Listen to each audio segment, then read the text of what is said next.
Ladies and gentlemen, boys and girls, welcome to what's going to, I'm sure, be an extremely fiery episode of Ear to Ear podcast with C. Ray and Laney Mo. I am C. Ray. Laney Mo is not here at the moment, but what I do have is an anonymous person here that has a special source here. Yeah. He's pointing to. He's got anonymous written across his forehead. Actually, it's across a brown paper bag that he's wearing. For those of you that are not watching the video, Mr. Anonymous, what kind of information do you have for us? Breaking news that Neal Brown has been terminated. I was walking through the Pushcar Center earlier this afternoon, and I have a special key card.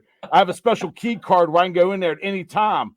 And Ren Baker passed me and said, "Hey, how you doing?" Gave me a high five. He said, "I got an important meeting at 4 o'clock starting, and I'll be out of here shortly after." And was walking out, and I saw Neal walking down the hallway with actually had a couple duffel bags with him. So he was a couple duffel bags full of money. And he had about $9 million in a duffel bag. And anonymous, somebody said that he was terminated shortly after 4 o'clock this afternoon. Well, that's really great news. My inside sources say. Really good news. Glad to hear it. With that being said, Laney's getting ready to jump on. Laney,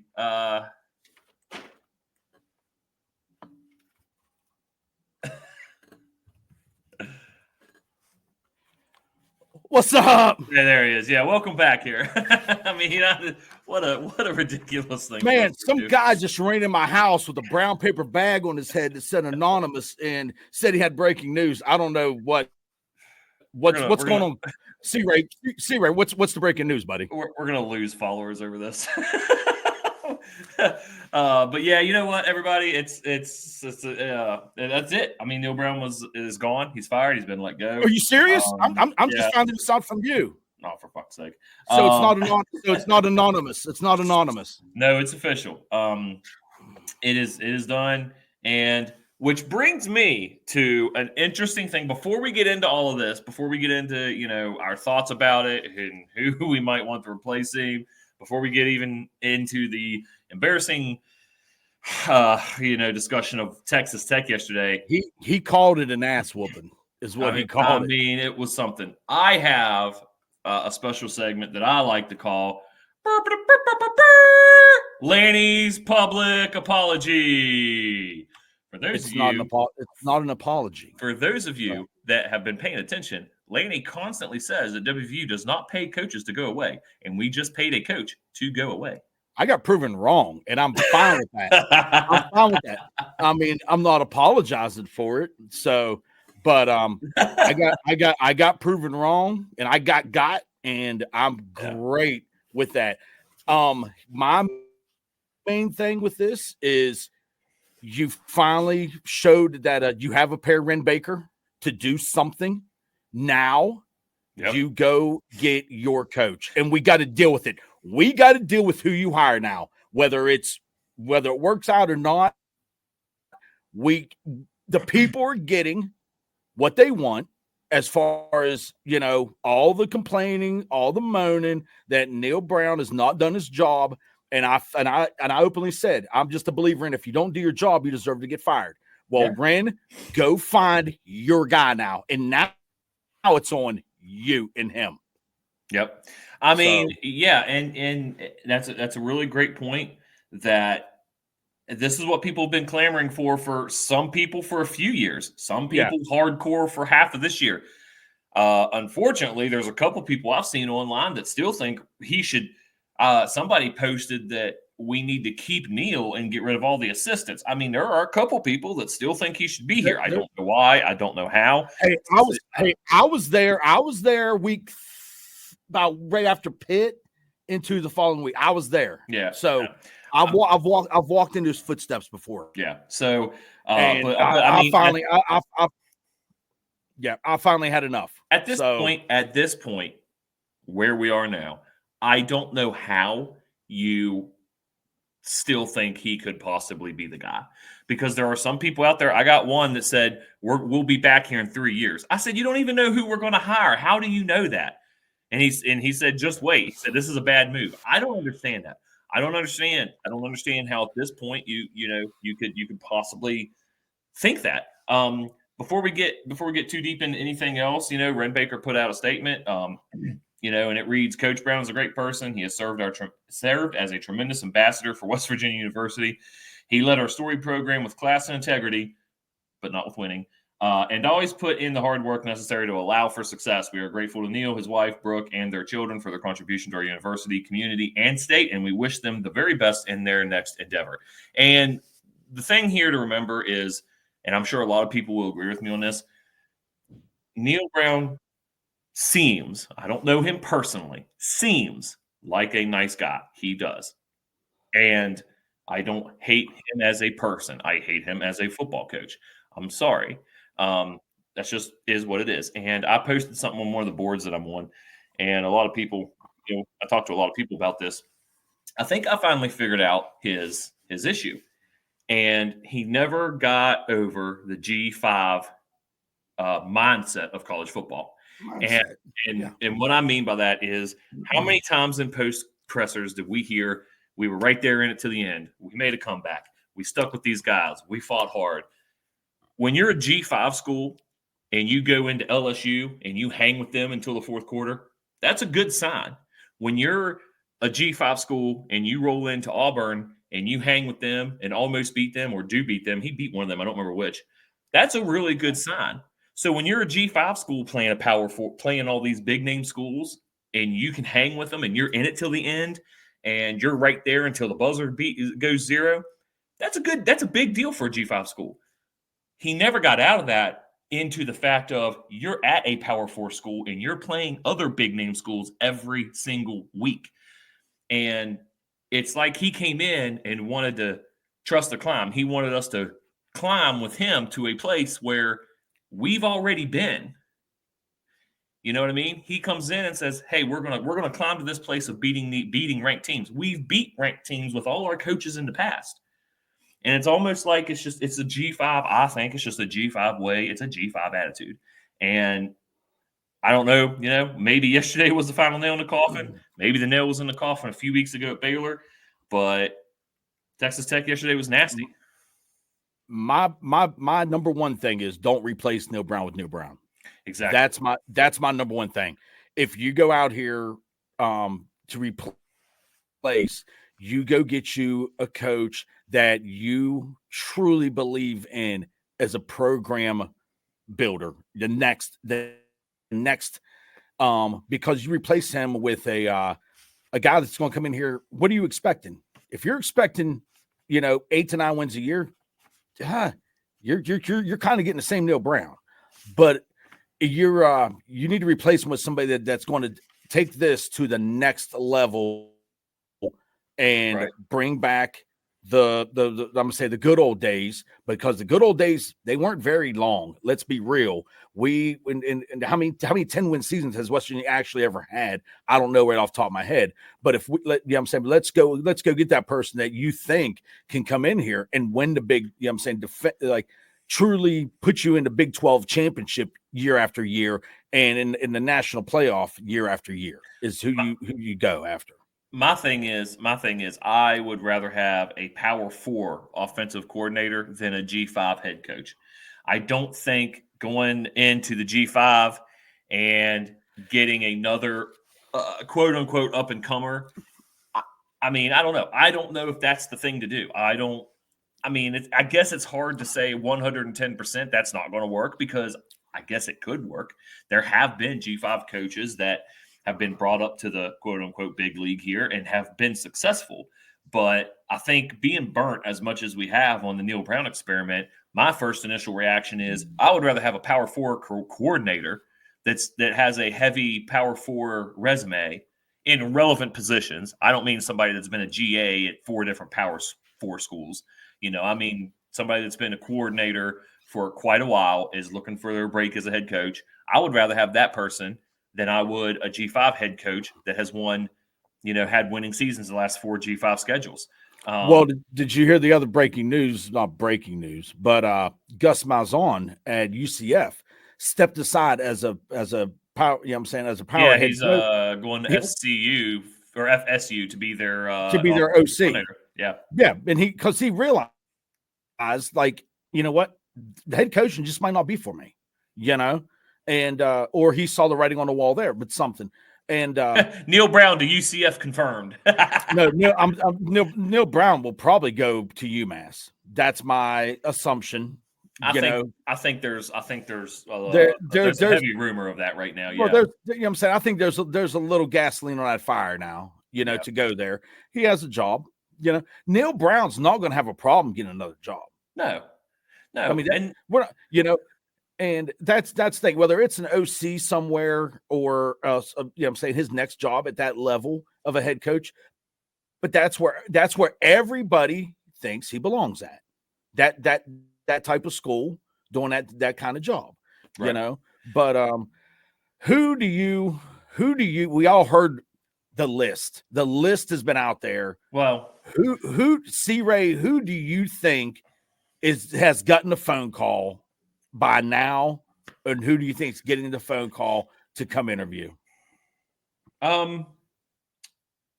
So here's the thing. We can either talk about that now or we can talk about that in a few minutes because some viewer questions kind of go run around that. So you pick, talk about it now, talk about it later with the questions. Let's talk about it with the questions then.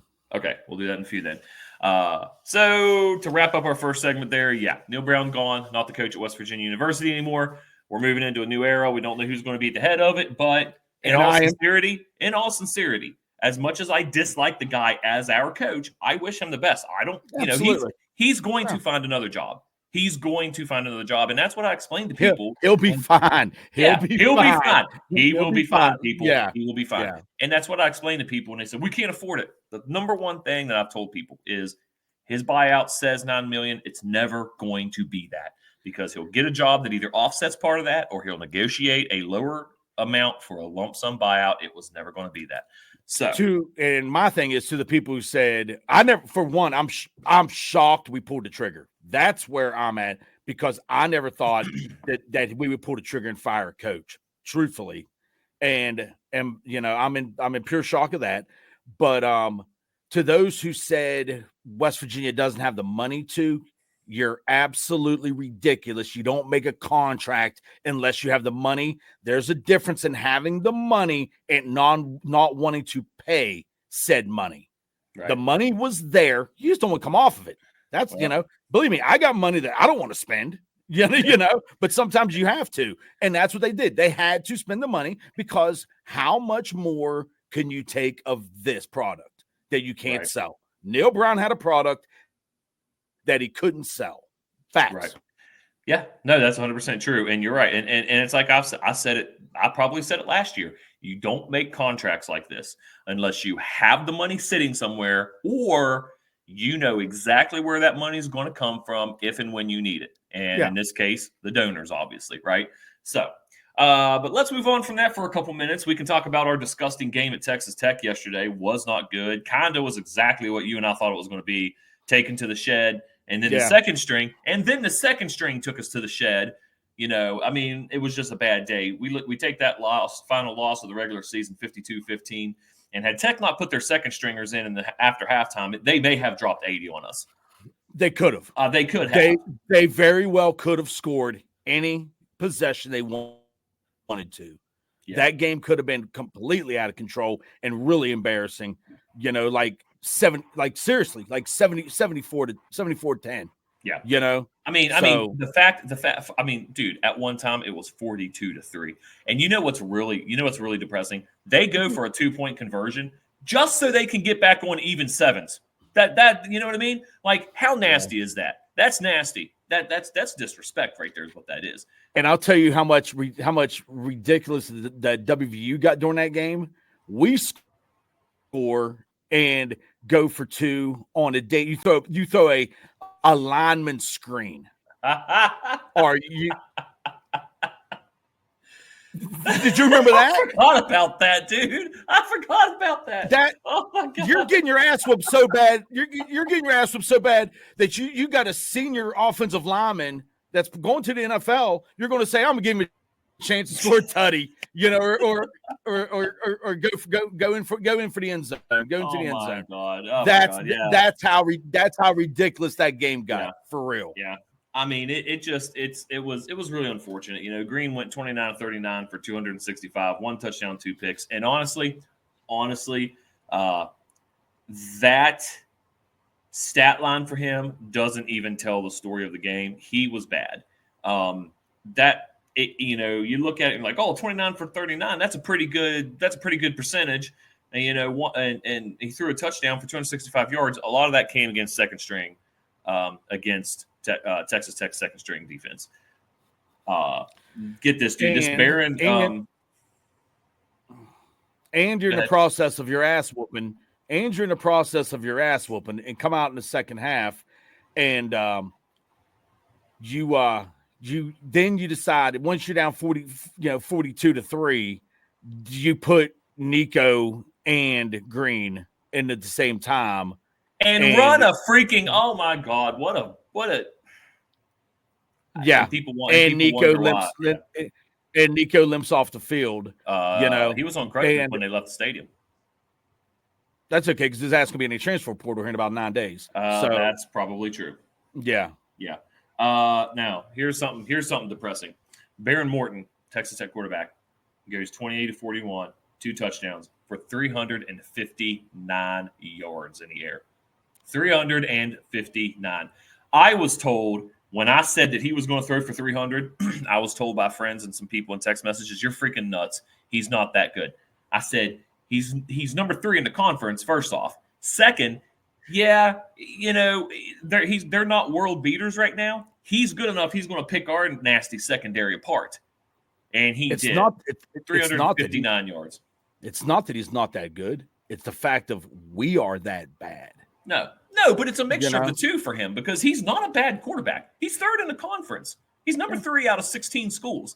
That's not bad. If you're a bad quarterback, you're not sitting at number 3 in your conference in stats. He did. He did what we thought was What happened is what we thought was. They did exactly what we thought was going to happen. So wait, you wouldn't say they did some things we didn't expect? You wouldn't say that? No, I wouldn't say that. No, they did everything. They did everything that I expect them to do. That's what Neil should have said in his conference. Well, they did everything we expect. Certainly, at that point, can't say they didn't do. They did anything you didn't expect. No, we did everything that they expected. Which yeah, well, that's true. Moving on a little bit here to men's basketball, Lanny. Okay, check these guys out. Going down to the Bahamas in the Battle for Atlantis, playing and beating number 3 Gonzaga. Now, they turn around. They lost to Louisville the next night. In overtime. Yeah, after beating Gonzaga in overtime. In overtime. But then turn around the next night and beat a ranked Arizona team in overtime again. In overtime. Yeah. They played 40 extra minutes than anybody else in that tournament. Yes. And the crazy thing is we go down there. I don't really have a lot of expectation. I'll be honest, I thought the Gonzaga game was going to be a loss. And not because I don't think we're good. It's just we're a brand new team. We're everything's new this year. Well, you're playing a top 10 team. No matter what the rankings are this early in the year. Yeah. Gonzaga's going to be in the top 10. And then probably they're going to march around the top 10 throughout the year. They're never going to drop out of the top 15 to 20, Probably so not. you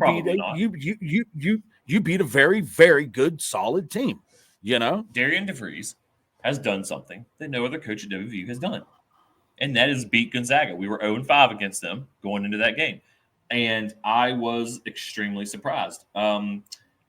Louisville, sucks. Hate that. We play 3 games down there. We go 2-1. We place 3rd out of a tournament of 8, and the 2 teams we beat were the ranked teams.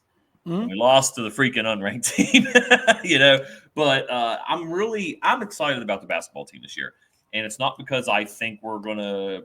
I don't even know. We might not make the tournament, but the way things are looking right now, because we've played more than cupcake teams now, right? Like, we've handled our cupcake teams pretty well. We got thrashed by Pitt. 3rd game of the season. I don't know how much you put into that. But then we go from our cupcakes down to a tournament with Power 5 schools, and we beat 2 ranked teams. One of them being a very well-known top 10 every single year team. So I've got a lot of positive feelings right now about the basketball team, and they're fun to watch. It's like it almost reminds me of Beeline a little bit. This ball movement for the open three. It's a lot like that. Yeah, and there's a lot of kids out there that when you and I were teenagers. Well, when I was a teenager, you were in your early 20s. Sorry, Laney. But like when Beeline was running things, I was a teenager, and there's a lot of kids out there that don't know the Beeline days. And I'm looking at this, I'm like, man, this reminds me of watching those teams. We got a big guy that you're like, why aren't you in the post? But he's out there popping threes. Not saying he's as good as Pittsnogle. I'm just saying it's reminiscent of those days. And I'm hoping that the kind of good stuff we've started keeps on through the season. DeVries is systematic, and that's what WVU needed, because none against Bobby, but Bobby was not a systematic coach. Absolutely. There was times where all of us agreed that we had no idea what system he ran. It was controlled chaos. Yeah, it was. And I'm an athlete Jew, and I'm going to press Virginia U. Yeah. Mm-hmm. And now DeVries is a systematic coach. The thing with this team is, if they hit shots, and I'm not saying they're having a night, but if they can hit shots, they can play with a lot of teams. There's going to be a lot of close games. Well, and the system's going to keep you in a lot of close games. And we're going to have it's going to be annoying as a fan that to be in a 72-70 ball game with 12 seconds left, I'm fast they win. I don't care. And, I don't care. But I don't want the fans to attack him, because he's going to, we're so close. He doesn't even have his true players in. And the thing that I wish we had Tucker for about another year or two. Because right now he's the coach on the floor. He came with his dad from Drake, and he knows the program, he knows the system, he knows what's going on, and he can coach while he's on the floor with the other players. And they're still putting this together, and it's going to take them a while. But you know what? Great job on 2 great wins in the tournament, man. And now you just grow that from that experience, you take it into your season. Yeah. So let's go with that. And no, that's a lot of that's really a really great point. And something that might be interesting is, I don't know what Tucker DeVries. I'm certain that he probably will play professional ball somewhere, whether it's in the NBA, whether it's in the G League for a little bit. Overseas, probably. Something like that, I'm certain. But we're going into Georgetown here Friday, and that's going to be an interesting. They're not ranked, but Georgetown usually in our past has been a pretty tough team to play. Just to they're look in at the middle of a rebuild. Yeah, and just to look at our December games, we have Georgetown, North Carolina Central, Bethune, Mercyhurst. And then Big 12 play starts on actually 12/31. Oh, New Year's Eve, man. I didn't know that. New Year's Eve, okay? Get this. Kansas. Number 1, Kansas is where we're starting Big 12 play. Going to be interesting. I think out of these December games, I think they're going to beat the 3 cupcakes. It's very possible they could go 4-1 in December. I don't know. I'm not going to say they're not going to beat Kansas. I say it's unlikely they beat Kansas, but it's definitely not impossible. They just beat Gonzaga. Kansas ain't that much better. I mean, what do you think the possibility is of going 4-1 or 5-0? There's a chance they could have 10 wins going into Big 12 play.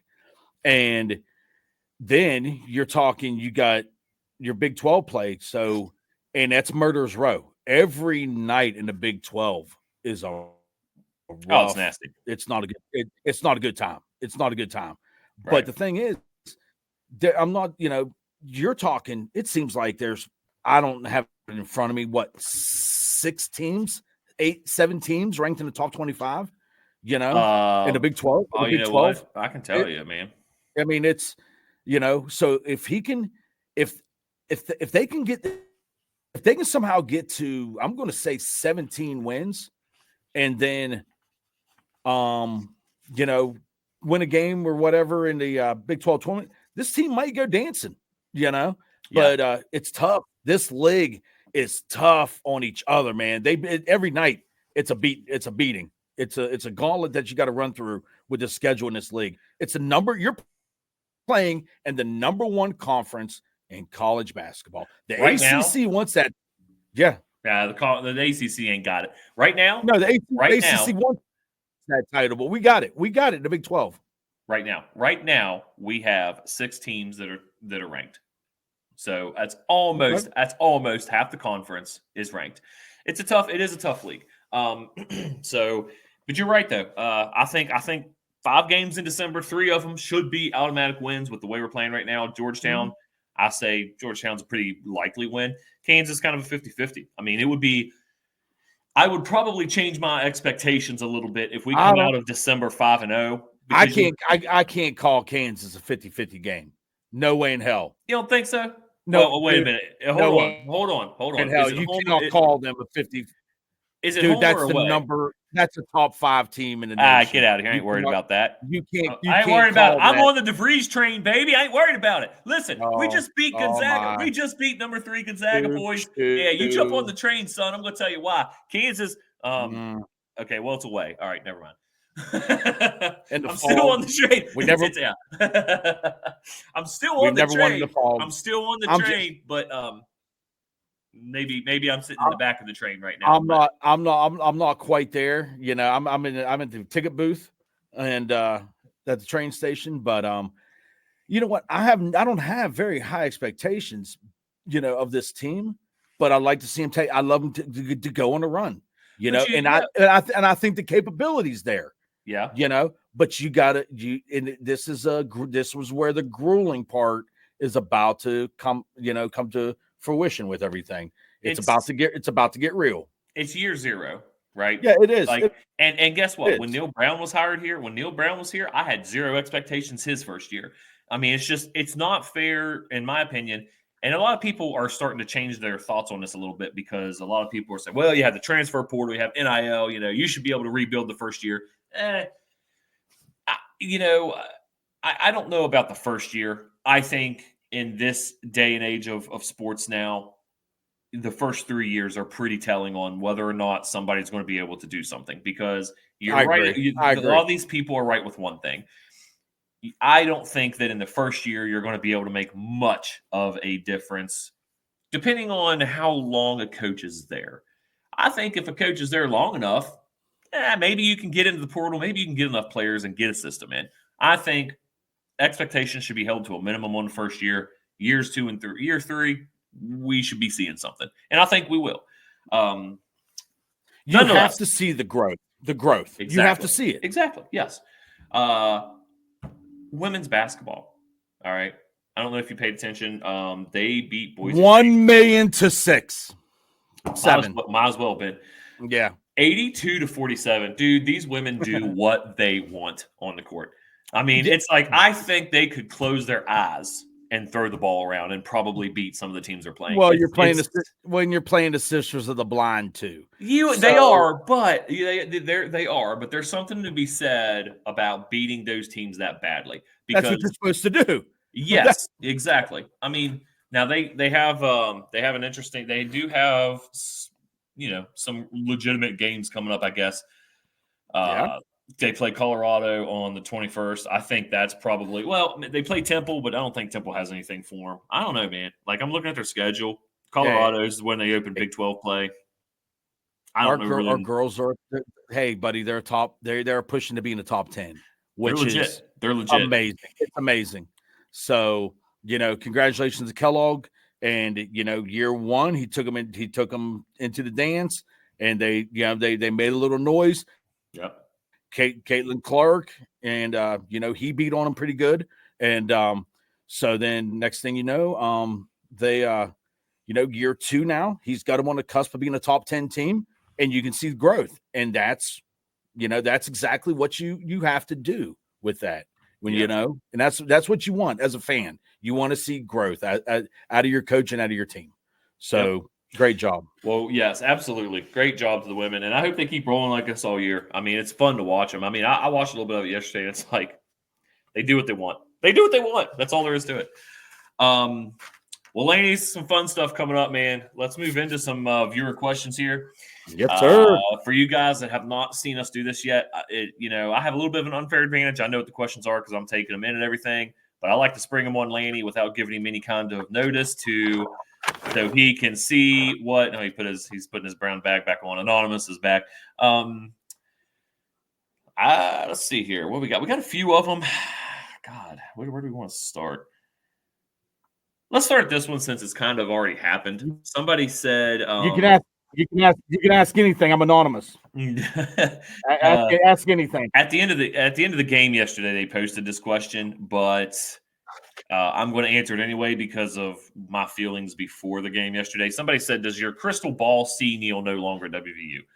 Obviously not now, but crystal ball. Yeah. My crystal ball kind of didn't see him there after the Baylor game for a couple reasons. I have a couple people I know that, if you want to say sources or whatever, just, it is what it is. But it was unlikely that he was going to finish the season out. A lot of it depended on how he finished. Didn't finish the way we wanted. For me, after the Baylor game, I was like, that's it. There's no way you don't come back. How do you sell that? How do you sell it? It's a tough product to sell. It's like you said earlier. He had a product that is no good anymore. So to ask this question before the game yesterday, I did not. I was going to be surprised if after losing to Baylor, especially losing yesterday, if he would still be here. Something in my gut told me that they weren't going to pull the trigger on firing him. I thought that they would come up with a reason to. I truly thought that Neal Brown would be our coach next year, and I'm shocked that they, like I said before, that they actually did. And I thought he was going to pitch him one more year. Let me revamp my staff. Let me do this. Let me do that. Kind of plead for his job. And, and I think they might have had their mind made up already. And right. So as far as crystal ball goes, there wasn't much of one. My big thing was if they were going to pull the trigger, they had to do it this weekend. You can't let it roll into bowl preparation and, other teams are firing coaches, other coaches' phones are ringing, and you can't be behind that ball. So, you're late in the game then on your next coach. So they had to go this weekend. And so that's where I'm at with it. That's fair. Somebody says, "Are you okay with another G5 coach?" I'm not. And I mentioned this earlier. I don't think the G5 experiment is working. And it's not this. I mean, it's like I said, I can't say 110% that no, because that it would never work, because I'm sure it has worked somewhere. I can't think of anywhere off the top of my head. But for me, I would personally rather have somebody that has, even if it's just a coordinator, somebody that's been an offensive coordinator for the last 5 years, I would rather have a Power 4 experienced assistant coach than I would a G5 head coach at this point. So me personally, I'm not okay with another G5 coach. Lanny? You're kind of like the guy from that's the OC at Penn State, something like that is what you.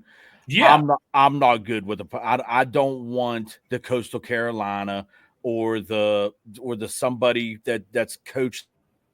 I don't want the next Neal Brown. Right. They got that UNLV coach at Odom guy. That's got that guy. I don't want that guy because I don't want that guy. And that's what my phone's been blowing up the whole time we're recording. Yeah. And and I saw his name on one of the lists. I don't want that guy. He cannot. He got his ass ran out of Missouri. I don't want him. And I don't know where where I'm at. I know who I want. And I don't think we're going to get my guy. And I'm gonna be behind whoever until they know me. And I am loyal to a fault. I will try to protect you and beat your drum as much as I can until I can't handle it no more. And give me a reason to fight for you, though. I mean, that's exactly right, Lanny, and everybody knows that after watching us this season, because you were loyal to Neal up until after the UCF game, and then it was or no, the Baylor game, and then it was like, yeah, okay, this guy's done. Yeah. Here's a good one. Other than nostalgia, why do people think Rich Rod would be successful in a return to WVU, given his lack of success at Michigan and Arizona? All right. Can I go? Let me have it. Everybody strap in because Oh, Laney Mo's God. driving this. I'm going to land this plane for the Rich Rod. Boy, here we go.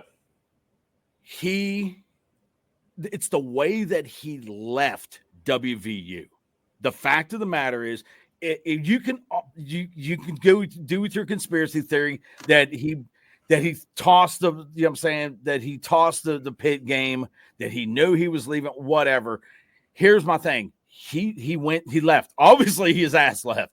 He went to Michigan, and they were not happy with a couple other things that was going on up there.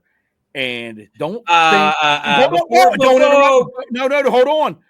He was on the cusp of winning at Michigan.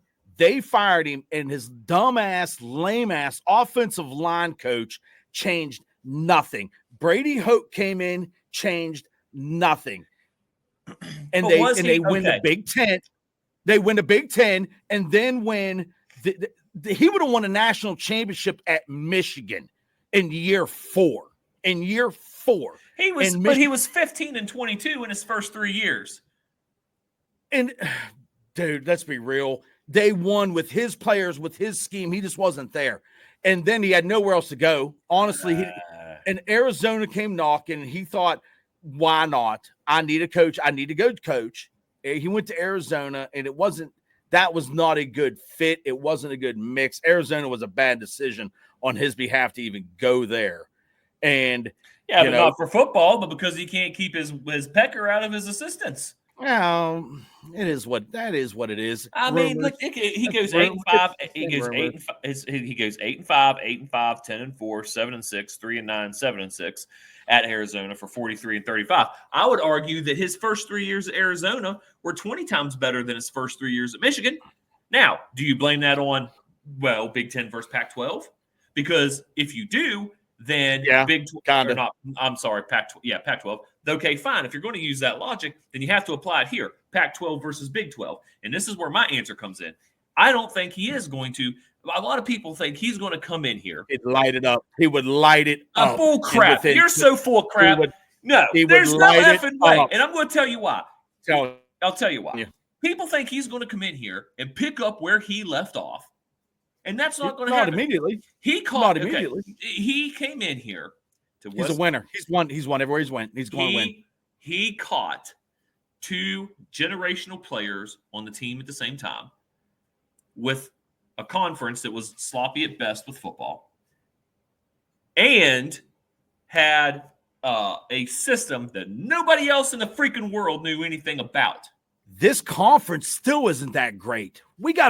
There's 7 guaranteed wins in this conference. No, we're not talking about this Big conference. 12. You're saying Big 12.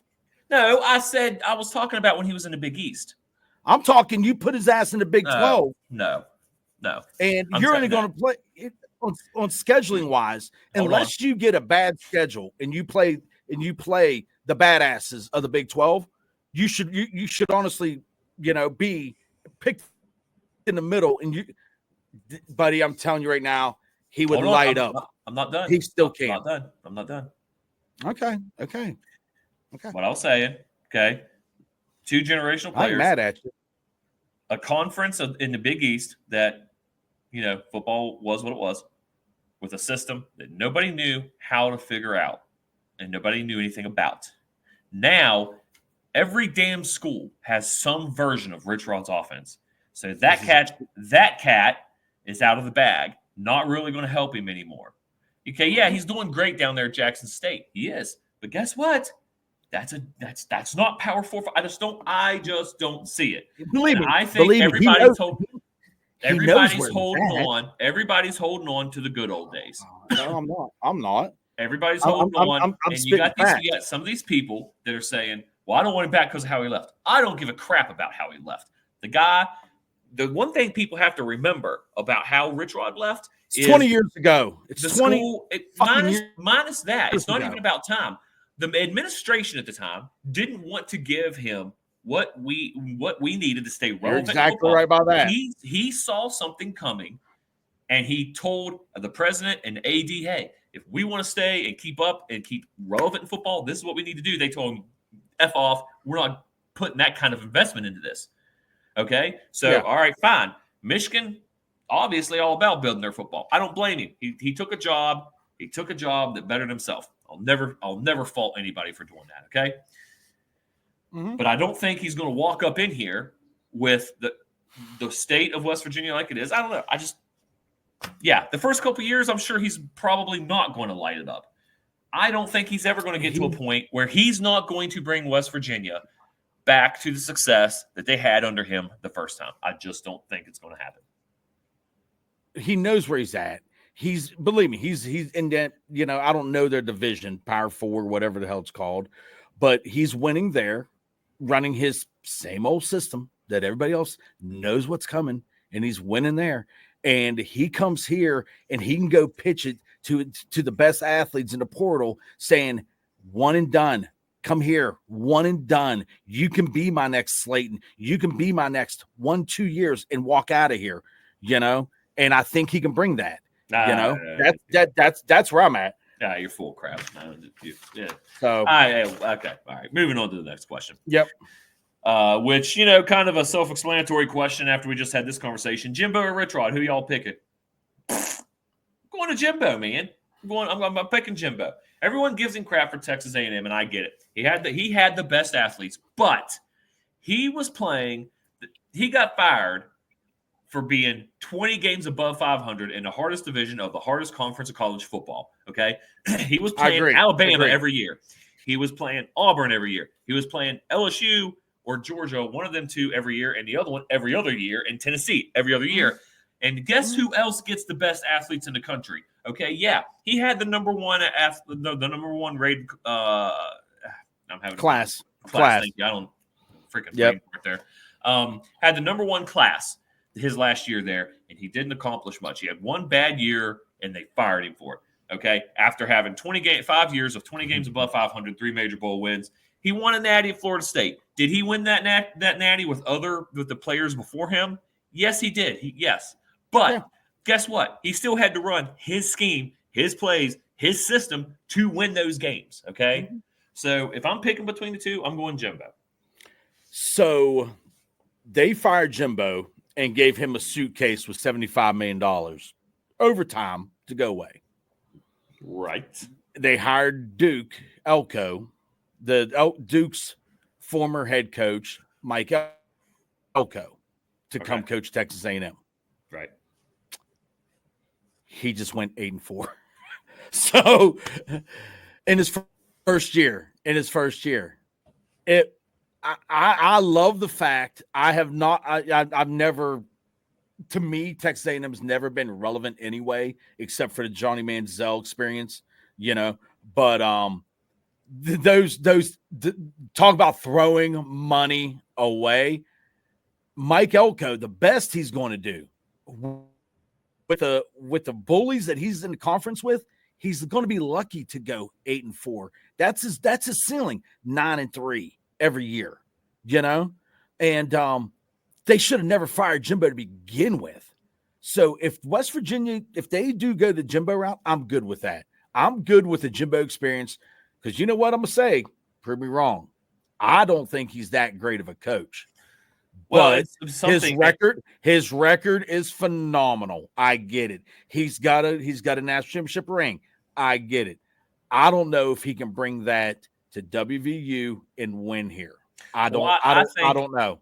I think any coach in the world is going to have a hard time bringing a national championship. It's WVU. Buddy. We're not there. It's a bad spot to be. It's hard to be a West Virginia fan. And it's even hard to be a West Virginia coach and to talk to stay behind a podium and say, I want to play for championships. Oh, dude, that's a hard sell. That's a hard ass sell. Yeah, it is. But, but that's what you got to say. That's what you got to do. You can't come and say, I'm going to be mediocre, Well, Well, yeah, but But you got I mean, at your opening yeah, press conference, you got to say, yeah, "Hey, we're going to yeah, win football games." yeah. I'm You here know, to win football games. yeah. I mean, You know, listen, if Neil Brown would have sat up there and said, "Well, I'm going to do the best I can, and we might win 5 or 6 a year," I would have been like, "Well, yeah. I would have never supported Hey, him." hey, Um, can't we all can't get Signetti that says Google me, I win. God, So oh, that'd be awesome. um Um, yeah, but I mean he just signed for a lot of money, a lot of money. So that train is way down the track. maybe, But I don't know probably, where more we're than at. likely. I don't know where we're at. I don't know where we're Well, at. there's a lot of things But up it's in the going to air right be now. it's going to be interesting. I'm with you. I want a coach that's coached at this level. Yeah, And we'll see. We shall see, but it's going to be very interesting to say the least. absolutely. One more question. Yep. Do we decline a bowl invite? Hell no. Absolutely not. For Hell multiple no. reasons. A, I don't care who the coach is. I don't care if No. I don't care if in honor of Bill Stewart, they make Blaine Stewart the interim head coach for the bowl game. I don't care. I think the No. seniors deserve to play that game. I think our team deserves to play that game because regardless of whether or not you think it was the X's and the O's or the Jimmy and the Joes, the team still got bowl eligible. Now, just because we're bowl Yeah. eligible doesn't mean we're guaranteed a bowl. Somebody has to still invite us, right? There's a Mhm. possibility we don't get invited. I would be highly surprised by that. But we have to get a bowl invitation from somebody. But no, I don't think we decline it. It's good for multiple things. Like I said, seniors deserve it. And who knows? I mean, you might, maybe Blaine Stewart gets named the interim, goes into whatever freaking team we're playing and beats them 72-0. And they name him the head coach. No, whatever. Yeah, love it. You take the bowl game. If somebody's going to invite you to play in their bowl game, you go play in it. Absolutely. It's kind of a slap in the face for your fans and also your players that if you decline something like that, it's an What? honor to be invited and it's an honor to play in something. Right. And it's just it's a game. It's a game that win it doesn't matter. Lose it kind of really doesn't matter. You're not building anything right now. Well, yeah, and right now, even if we lost our bowl, even if we go and we lose the bowl game this year, yeah, that's not going to matter. We're not. Never. I would think that there's not a single fan out there that's going to put any kind of weight into our loss in a bowl game this year. I don't put it into any loss in any bowl game, really. Yeah. Except like very few bowl games really matter. Right. And Well, I'm at that point too. like where I was last year with the Mayo Bowl. I thought that bowl would matter because of who we had returning. Right. You want to grow off of it, and like this year, the bowl really doesn't matter because we don't even know. It's going to be chaos with this team as far as who's going to stay, who's going to transfer, who you got come. I mean, whoever the next coach is, man, they're in for something to try to get the Jaheim White and the true who you want to stay, because Right. I mean I'm sure that there's probably about 60 on that team. They don't care if they stay or not, Yeah. but there's going to be those 30 players that you really want, if they want a Nico, if they want, a Hudson Clement. That's tough because I mean that kid was a walk-on and proved that he could play Power 5. Now when if he transfers, for one, where's you going to transfer to? But you got tape that you can send out, but I'm off the subject of it really bad right now. You got a little off the rails, Lanny. It's all good. But no. You play in the bowl game for your fans and for your players. I agree. Well, ladies and It's one gentlemen, game. I think that's going to wrap it up for this very interesting episode of Neil Brown Got Fired. The next week is going to be interesting. There's hot boards out there all over the place, and there's lists all over the place. For me, I kind of feel like a lot of people. I don't want Rich Rod, but I would take Rich Rod.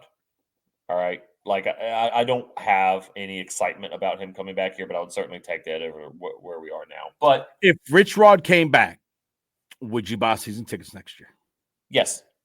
So As hold a on. matter of fact, You said if Brown's coaching next year, you're out. You're out. I was actually. You in now? We had. As a matter of fact, me and the wife had this. We had this conversation the other day, and she didn't believe me up until this point. She said, "I guess I need to talk to everybody in the group and see who all still get tickets next year." And I said, "You do whichever we want to do." I was like, "I'm waiting until the university makes a decision on Neal." And she goes, "Oh, come on." She's like, "I'm serious." I said, "I'm serious." I said, "I told you I was serious about this." I said, "I wasn't joking." I said, "I'm waiting till they make a decision. If they retain him, I don't care what you do with my ticket." And she goes, "You're serious?" I said, "Yes." And she goes, "Okay." So yeah, I was out. I will say this: Neal Brown's been fired. I'll be there next year supporting whoever the new coach is in that first year. I won't have a lot of expectations, but it's a change that Ren Baker has shown. We can see this isn't working. We see we need to move on. We're going to do that. So that restores my faith. And you know what? There's a lot of money that has been lost on the program over the last 2 years. It's going to come back now because of this. So, yes, I will be there next year. Yeah. Attaboy.